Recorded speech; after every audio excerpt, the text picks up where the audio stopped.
Thanks for joining us for the Executive Series. Today I'm speaking with Peter Bradford, who is the Managing Director of Independence Group. Peter, great to talk to you. It's great to be here. Thank you. Now, let's talk about how things are going operationally at Tropicana at Nova.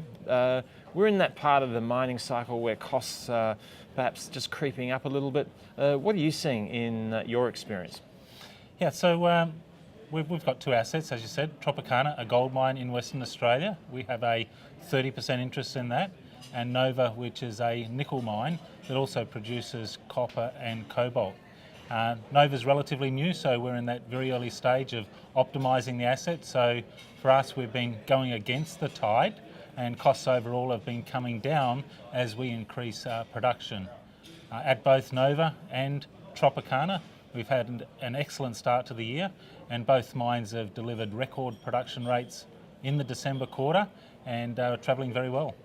And when you look out over the horizon in terms of the prices for those important commodities, they're quite topical at the moment. What are you seeing as far as the longer term is concerned? Yeah, absolutely.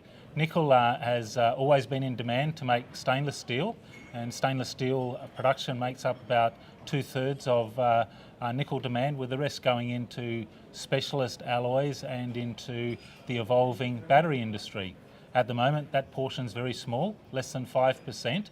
But over the coming years, as we see greater adoption of energy storage, electric vehicles, we expect that to grow significantly, driving prices long term. When you're having conversations with potential buyers at the moment, are they trying to cajole you and being very nice to you? Absolutely. Everyone is wanting to know where all of the metals that are critical to clean energy are going to come from. And just to give you an idea of how big that market could be, auto manufacturers worldwide have already committed $350 billion to that electrification of the auto industry. That's huge. It's a staggering amount, isn't it? And it seems as though in the Australian conversation, that penny hasn't necessarily dropped. No, we will be late adopters of EV, but where it's really taken off has been China and Europe. And multiple reasons why. We've seen some government incentives in those jurisdictions, but we've also seen some regulation put in place, which is actually banning or going to ban internal combustion engines in some cities. Now, you're actually trying to align yourself more with the electric vehicle movement. Tell us exactly how you're trying to do that. Yeah, we see this is a transformation. It's a transformation that resonates with the people in our business, and we want to be part of the process of making clean energy happen, so that we can clean up the emissions globally and try and leave a better planet for our future generations. And how exactly are you doing that at the minute? At the minute, it's all about aligning the portfolio with those metals that are critical to make clean energy happen. So nickel, we've just talked about that.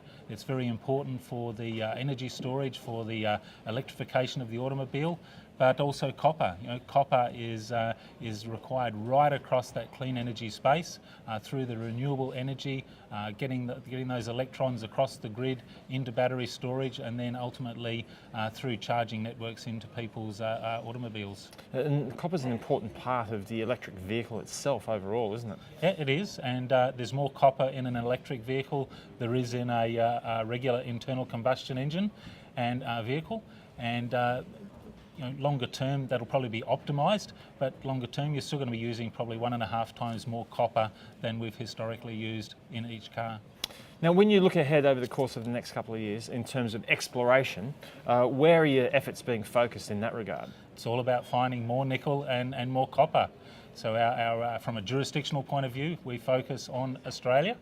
We've got big programs in Western Australia and Northern Territory, and most of those are tilted towards what we call greenfields exploration, and that's all about finding new deposits, not trying to enhance existing deposits. And longer term, we see ourselves also investing overseas in exploration, and at a very early stage of dipping our feet in the water in Greenland. Peter, it's been great talking to you. Thanks for your time. Pleasure. Thank you very much. And thanks for joining us for the Executive Series.